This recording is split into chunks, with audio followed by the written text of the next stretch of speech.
అందరికీ జైబీ. ఈరోజు మనకి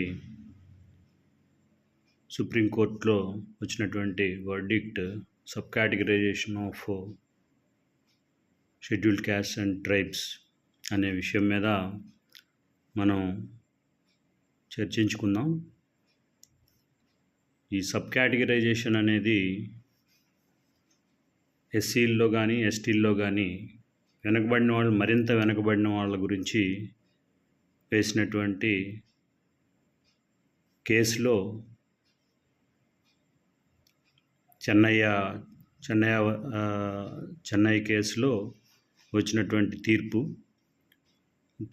7 సభ్యుల ధర్మాసనంలో 6 ఒక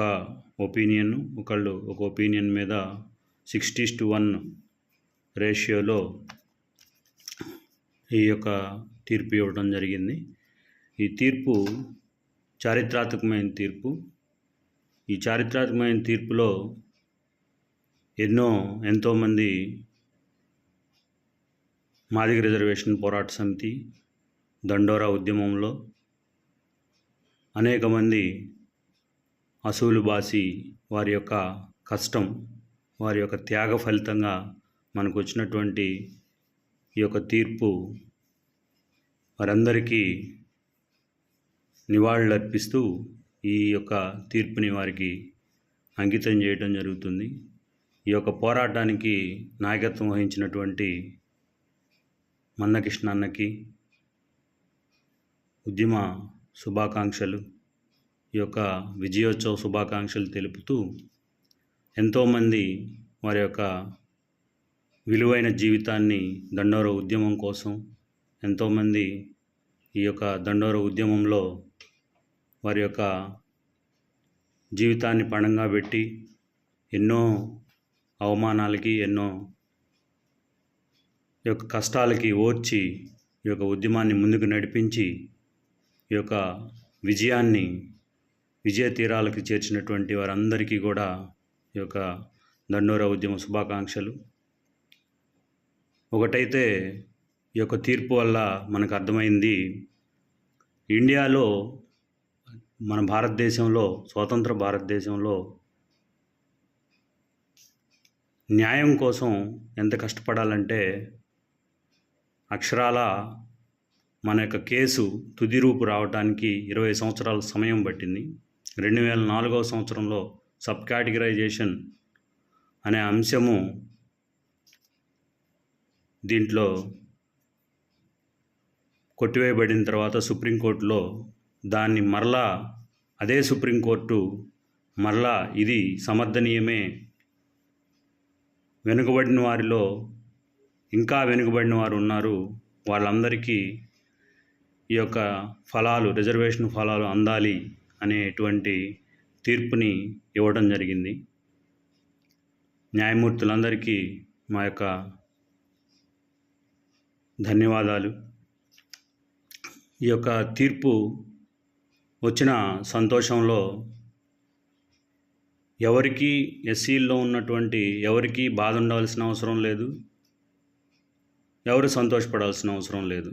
ఒకటి ఏంటంటే వాటికి కావలసినటువంటి సమానమైన వాటాని పంచుకునే విషయంలో ఒక అన్నదమ్ముల మధ్య ఉన్నటువంటి సౌహృద్భావ వాతావరణం ఉండాలి తప్ప ఇది మాకు నష్టం, మాకు లాభం అనేది లేదు. ఇక్కడ ఈ తీర్పు వచ్చిన తర్వాత ఎన్నో సంవత్సరాల తర్వాత వచ్చినటువంటి తీర్పుని కొంతమంది ఇచ్చేసుకుంటూ ఉంటే, సంబరాలుగా చేసుకుంటూ ఉంటే, కొంతమంది ఆ యొక్క సంతోషాన్ని కూడా కొంత సమయం కూడా ఓరవలేక కొంతమంది మాట్లాడుచున్నారు. ఆ మాటలు కొంతమంది ఒక మేధావి మాజీ పార్లమెంట్ సభ్యుడు 341 ఆర్టికల్ గురించి మాట్లాడుతూ ఏమంటారంటే, 341 ఆర్టికల్ని అమెండ్మెంట్ చేయకుండా ఈ యొక్క మీరు ఎట్లాగా సుప్రీంకోర్టు జడ్జిమెంట్ ఇస్తుంది అనేసి మాట్లాడుతున్నారు. 341 ఆర్టికల్లో ఆ యొక్క పెద్ద మనిషికి చెప్పేది ఏంటంటే 341 ఆర్టికల్లో ఏమని ఉన్నదంటే కొన్ని క్యాస్టుల్ని నోటిఫై చేయటం కానీ specify the castes and races or tribes or parts of the groups within the castes races or tribes which shall for the purposes of this constitution be deemed to be a scheduled caste in relation to the state or union territory. The parliament may by law include or exclude from the scheduled caste, scheduled tribes notification issued under the article under clause of 1 any caste or race or tribe in a group within a caste, race or tribe, but save the aforesaid notification assumed that under the said clause shall not be varied by any subsequent notification. అదేవిధంగా scheduled tribes కూడా ఆ విధంగానే చెప్పబడింది. 342 article 342A socially and economically backward classes గురించి చెప్పడం జరిగింది.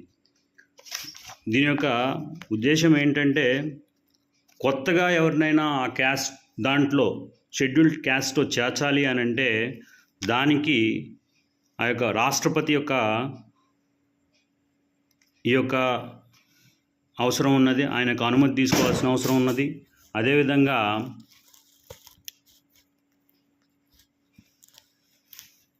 ఈ scheduled ట్రైబ్స్లో చేర్చాలన్నా కానీ వారి యొక్క అనుమతి తీసుకోవాల్సి ఉన్నది.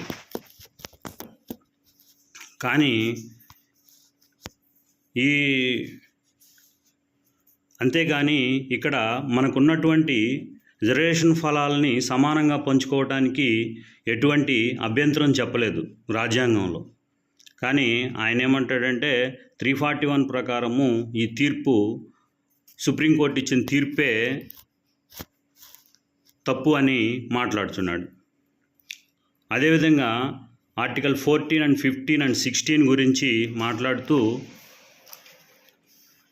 ఆర్టికల్ 14 అది దాని ప్రకారము విరుద్ధము, రాజ్యాంగంలో లేదు అని అంటారు.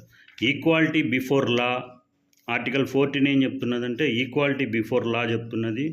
ఆర్టికల్ 15 ఏమంటుందంటే prohibition of discrimination on grounds of religion, race, caste, sex or place of birth. Article 16 ఏం చెప్తుంది equality of opportunity in matters of public employment.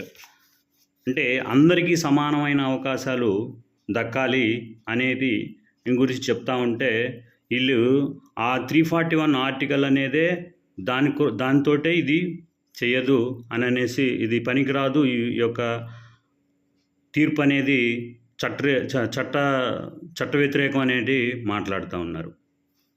ఇది ఎంత మాత్రము సబబు కాదు. ఈ యొక్క తీర్పులో ఏమని ఉన్నదంటే ఎంపరికల్ డేటా ప్రకారము ఎవరైతే మీరు కొంతమంది స్వాతంత్రం వచ్చిన తర్వాత కొంతమంది ఏదైతే అడ్వాన్స్డ్గా అప్పట్లో ఉన్నటువంటి బ్రిటిష్ వారి దగ్గర బ్రిటిష్ వారు అవకాశాలు ఇచ్చిన మీదట చదువుకున్నవారు కొంతమంది ఎక్కువ మంది ఈ ఆంధ్ర రాష్ట్రంలో కానీ ఈ భారతదేశంలో కానీ కొంత చదువులో ముందుకెళ్ళటం మీదట ఆ యొక్క రిజర్వేషన్ ఫలాలు ఫస్ట్లోనే అందుకోవటం మీదట వారు కొంచెం అడ్వాన్స్డ్గా వారి యొక్క వారు తీసుకున్నటువంటి చదువులో కానీ మిగతా విషయాల్లో కానీ వాళ్ళు తీసుకున్నటువంటి నిర్ణయాల వల్ల వారు కొంచెం అడ్వాన్స్డ్గా ముందుకెళ్ళటం జరిగింది, మిగతా వాళ్ళు వెనకబడటం జరిగింది. ఈ ముందుకు వెళ్ళిన వాళ్ళు వాళ్ళ యొక్క ముందు తరాలకి ఆ యొక్క రిజర్వేషన్ ఫలాలని ఇంకా బాగా ముందుకి అందించటం, వాళ్ళు ఇంగ్లీష్ మీడియంలో చదువుకోవటం, రకరకాల ఉద్దేశాల్లో రకరకాల అవకాశాలు వ్యాపార రంగంలో కానీ విద్యారంగంలో కానీ ఉపాధి రంగంలో కానీ ఐఏఎస్ ఆఫీసర్లు, ఐపీఎస్ ఆఫీసర్లుగా ఎన్నో రకాలుగా వాళ్ళు ముందుగా వెళ్ళడం జరిగింది.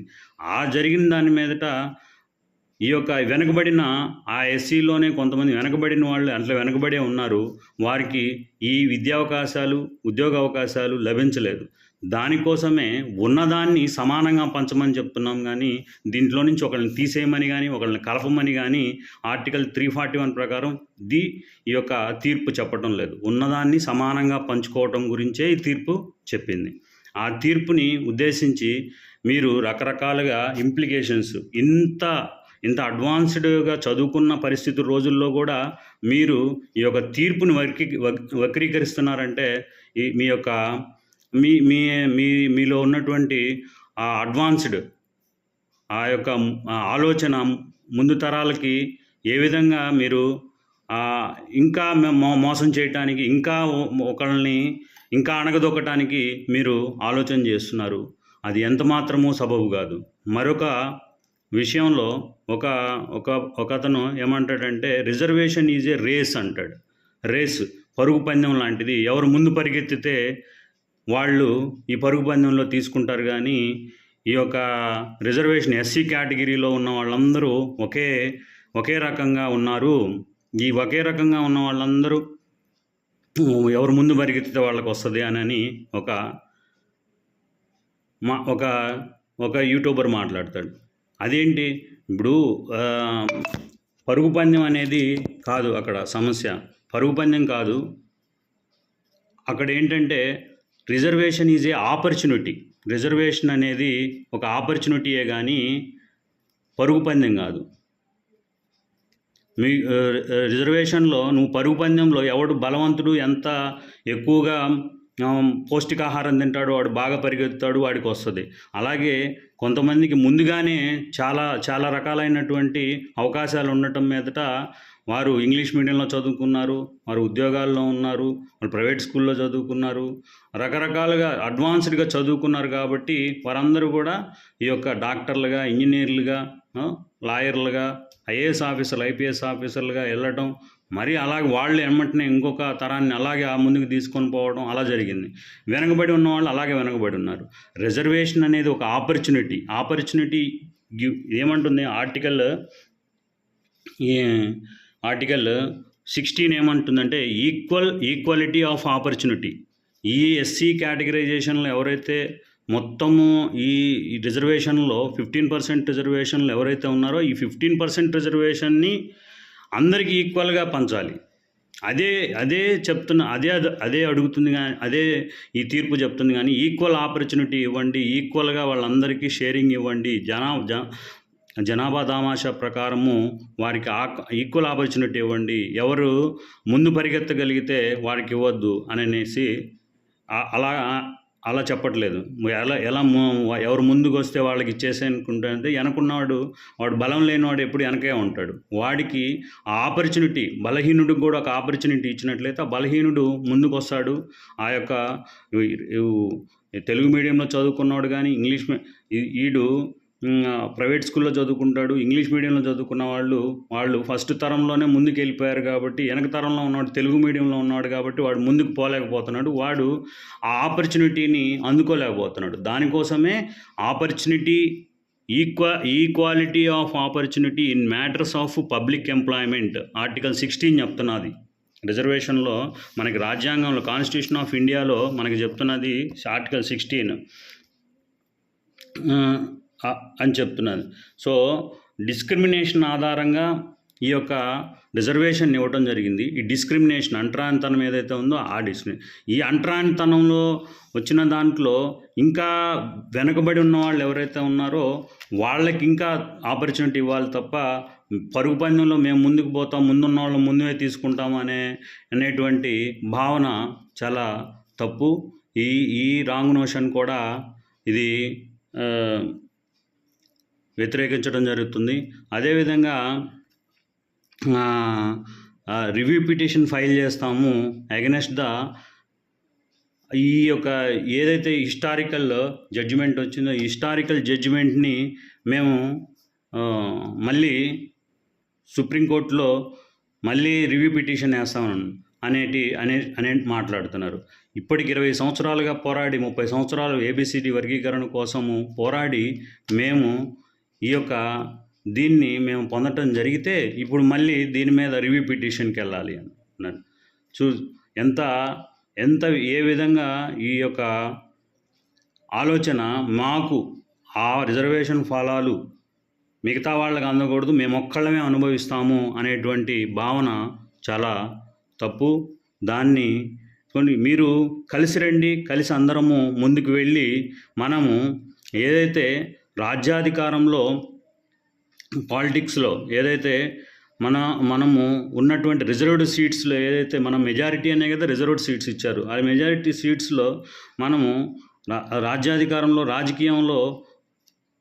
రాజకీయంగా మనము ఏదైతే రిజర్వేషన్ సీట్స్ ఉన్నాయో ఆ సీట్స్లో మనం గెలిచి రాజ్యాధికారంలో వాటా తీసుకుందాము. వాటా తీసుకుంటే మనకి రావాల్సినటువంటి బడ్జెట్, మనకి రావాల్సినటువంటి ఆ 2 లక్షల కోట్ల రూపాయల బడ్జెట్ ప్రతి సంవత్సరం పెడతారు. ఆ బడ్జెట్లో వాటా తీసుకుందాము, ఆర్థికంగా అభివృద్ధి చెందుదాం. మనకి ఏదైతే రిజర్వేషన్ ఫలాలు ఉన్నాయో ఇంకా ముందుకు తీసుకొని వెళ్ళి మనము ఇంకా ఎంత వరకు ఇంకా వేరేటువంటి ఉన్నటువంటి రిజర్వేషన్ ఫలాలు అందని వాళ్ళకి, ఇంకా వెనకబడి ఉన్న వాళ్ళకి మనము దీంట్లో ఆర్థికంగా ఈ ఆపర్చునిటీ ఆర్థికంగా ఈ ఏదైతే మనకు రావాల్సిన వాటా ఉందో, ఈ బడ్జెట్లో వాటా ఉందో, కాంట్రాక్టుల్లో కానీ, తర్వాత ఎంప్లాయ్మెంట్ ఆపర్చునిటీస్లో కానీ, పిల్లల్ని విదేశాలకు పంపే విషయంలో కానీ, ప్రతి విషయంలో మనము ముందుకెళ్ళి అందరం కలిసే వెళ్దాం. మీ వాదన ప్రకారమే పాలిటిక్స్లోకి అందరం కలిసిపోదాం, ఎస్సీలు అందరం కలిసి ఉండాలి అనేది భావన ఉన్నది కదా. అదే మనం ఉన్నదాన్ని సమానంగా పంచుకుంటూ, ఒక ఇంట్లో 4 ఉన్నట్లయితే 4 సమానమైన ఆస్తిని సమానంగా పంచుకొని మనం అందరం కలిసికట్టుగా ఉండి ఏదైతే మనకి రావాల్సి ఉన్నదో వాటి మీద మనం ఎక్కువ పోరాటం చేయాలి తప్ప మనము వీళ్ళు ఈ యొక్క ఈ తీర్పుని తప్పుపట్టడము, దీంట్లో ఇంకా లొసుగులు ఏరి మళ్ళీ కోర్టులకు వెళ్ళడము, దీనివల్ల మన యొక్క రాబోయే రోజుల్లో మన యొక్క రాజ్యాధికారంలో పొలిటికల్గా మనము ముందుకెళ్ళడానికి ఇంకా అవరోధాలు ఏర్పడతాయి. ఇదంతా అర్థం చేసుకొని మీరందరం కలిసి వస్తారని, అదేవిధంగా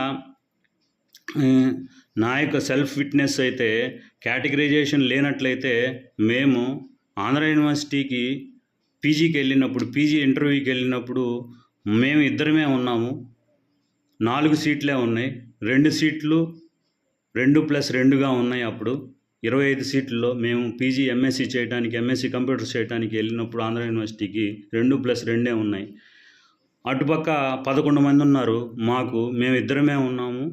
ఈ కేటగిరైజేషన్ కానీ మాకు లేనట్లయితే ఆ రోజు 2004లో మాకు సీట్ వచ్చేది కాదు. ఆ సీటు రానట్లయితే మేము మరలా తిరిగి మా గ్రామానికి వెళ్ళి ఏదో చిన్న డిగ్రీ చేసి అలాగ ఆగిపోయేవాళ్ళం. కానీ అక్కడ సీటు రావటం వల్ల మేము మళ్ళీ ఆంధ్ర యూనివర్సిటీలో చదవటం వల్ల మాకు తెలిసిన అక్కడ ఉన్నటువంటి పరిచయాలు కానీ, అక్కడికి వచ్చినటువంటి నాలెడ్జ్ కానీ సంపాదించుకోవడం వల్ల తర్వాత ఎంటెక్ చేసాము. తర్వాత మంచి ఉద్యోగంలోకి వెళ్ళడానికి అవకాశం ఉంది. ఈరోజు సమాజంలో గుర్తింపు పొందడానికి అవకాశం ఉంది. ఒక ప్రొఫెసర్గా నేనైతే అసిస్టెంట్ ప్రొఫెసర్గా చేశాను, బ్యాంకులో వర్క్ చేస్తున్నాను. ఇంకొకళ్ళు అయితే హెచ్ఓడిగా ఇంజనీరింగ్ కాలేజీలో, ఒక ప్రఖ్యాత ఇంజనీరింగ్ కాలేజీలో ప్రొఫెసర్గా పనిచేస్తున్నాడు, హెచ్ఓడిగా పనిచేస్తున్నాడు. సో మేము అక్కడికి వెళ్ళనట్లయితే మా వల్ల అయ్యేది కాదు. సో దీన్ని బట్టి నాకు ఈ విషయంలో మీరు ఏదైతే వాదన వినిపిస్తున్నారో, ఈ తీర్పు తప్పు అనే వాదన, ఈ విషయాలు చెప్పాలనే నాకు అనిపించింది. దీని గురించే ఈ యొక్క వీడియో చేయడం జరిగింది. అందరికీ జై భీమ్. Thank you.